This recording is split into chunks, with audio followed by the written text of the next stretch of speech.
proclaim the month of October as Hispanic Heritage Month. Mrs. Martins. The member for Davenport. Thank you, Mr. Speaker. I move the second reading of Bill 28, an act to proclaim the month of October as Hispanic Heritage Month. Mrs. Martins has moved second reading of Bill 28, an act to proclaim the month of October as Hispanic Heritage Month. Pursuant to Standing Order 98, the member has 12 minutes for her presentation. The member for Davenport. Thank you, Mr. Speaker, and thank you to all the respected guests who are joining us in the gallery today. Duberlis Ramos, Claudia Montoya, Margarita Feliciano, Oscar Vigil, Claudio Ruiz, Angel de los Santos Vargas, and Gabriela Gonzalez and Eduardo Harari. Thank you all. These individuals are only but a few who work tirelessly to promote the contributions of the Hispanic community in Ontario and in Canada. They publish Spanish and English language newspapers. They run cultural centers that welcome newcomers to our province. Everything these individuals do is dedicated to providing the incredible sense of cohesion that makes the Hispanic community so dynamic. Thank you all for your hard work. Mr. Speaker, I'm very glad they're all here today as we read my private member's bill, an act to proclaim October Hispanic Heritage Month for the second time.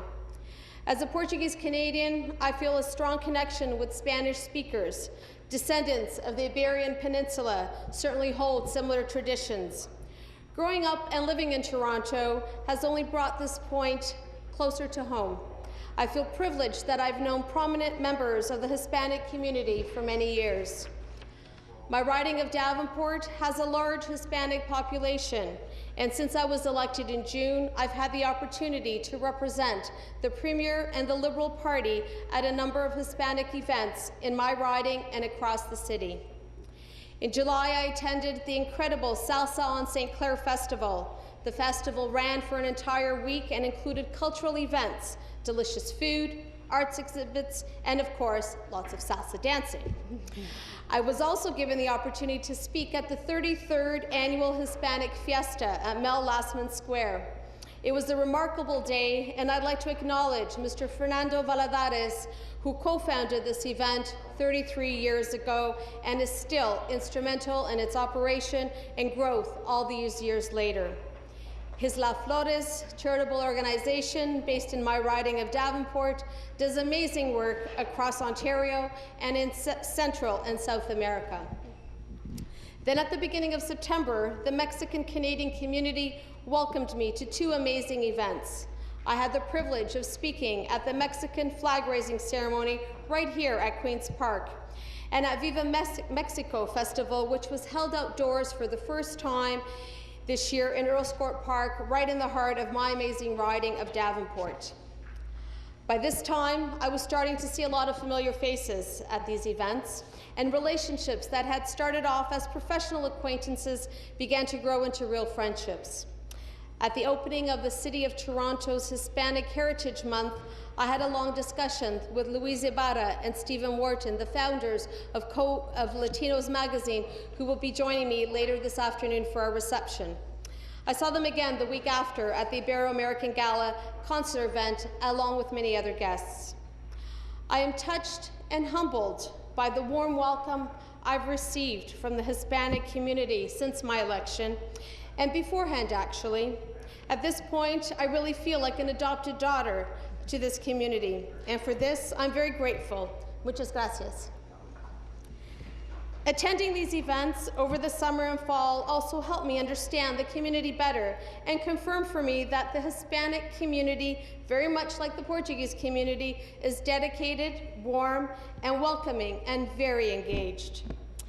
Hispanic Canadians, like many other immigrant communities, are committed to recognizing and celebrating their heritage, and that's why it's so important for me to champion this cause and to be a voice for Hispanic Canadians at Queen's Park.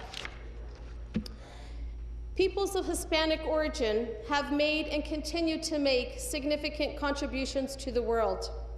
The masterpieces of Frida Kahlo and Salvador Dali hold a unique influence over the world of art. The late, great Gabriel Garcia Marquez authored some of the most fantastic literary works of the 20th century. And of course, the great tenor, Plácido Domingo's musical influence is impressive. Justice Sonia Sotomayor of the United States Supreme Court has inspired Hispanic people around the world by breaking down barriers in the legal profession. The rich contributions of these giants of the Hispanic community are well known around the world. However, we must recognize the outstanding achievements and lasting influences of the Hispanic people right here in Ontario.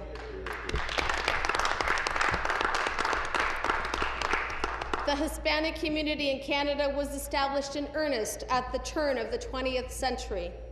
In 1914, 2,000 Spanish migrants settled in Canada, largely from the poor, overpopulated countryside of the Canary Islands, Galicia, and Santander.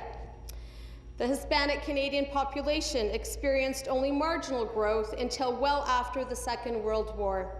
The first substantial surge in Hispanic immigration came during the 1970s, a time of great socioeconomic turbulences across Spanish-speaking countries. During this period, the so-called Andean wave saw an influx of Latin American immigrants from countries like Ecuador, Peru, and Colombia. At the same time, an epidemic of military coup and domestic conflict spread across countries such as Chile, Guatemala, El Salvador, and Argentina. These events, combined with Canada's open-door immigration policy, brought an estimated 68,000 newcomers from Hispanic countries during this decade. Armed conflict in the 1980s in countries such as Nicaragua and Panama promoted another influx of immigrants, largely from Central America.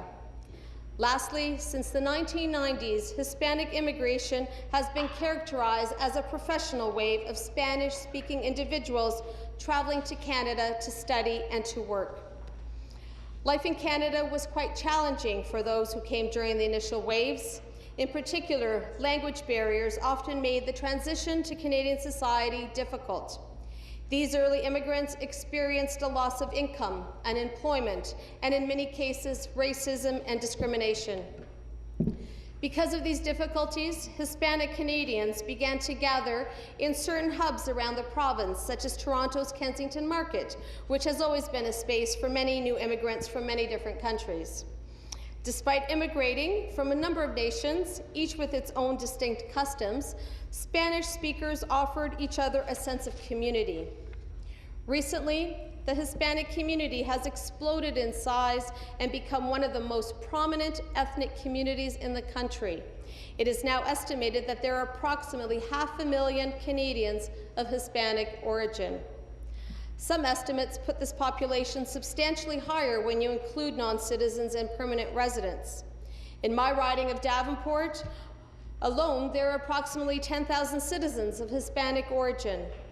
Not only this, but the Hispanic community is also one of the fastest growing populations in the entire country.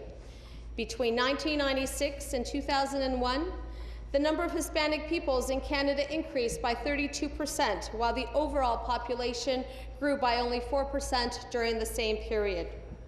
Stats Canada also estimates that close to 40% of all Hispanic immigrants came in the last 20 years.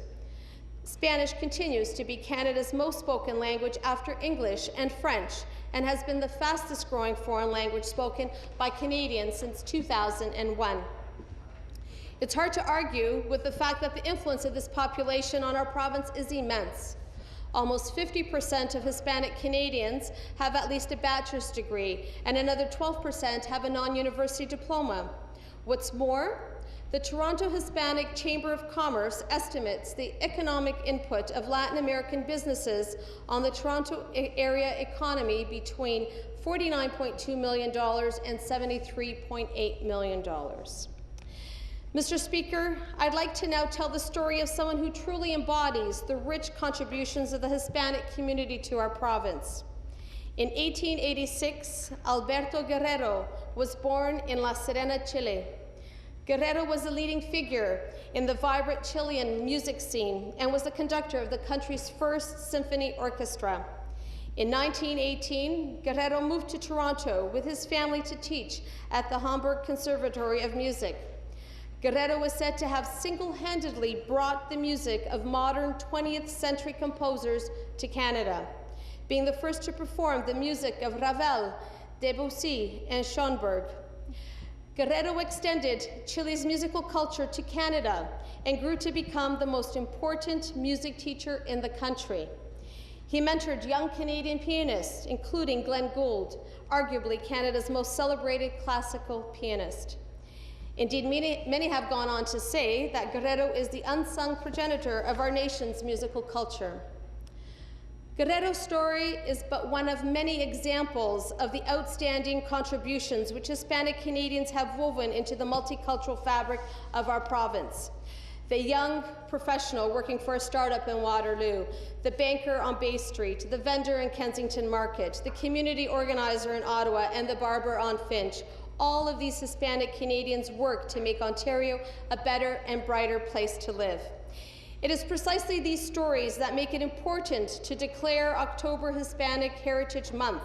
This commemoration provides our province with an opportunity to recognize and praise the outstanding accomplishments of this community.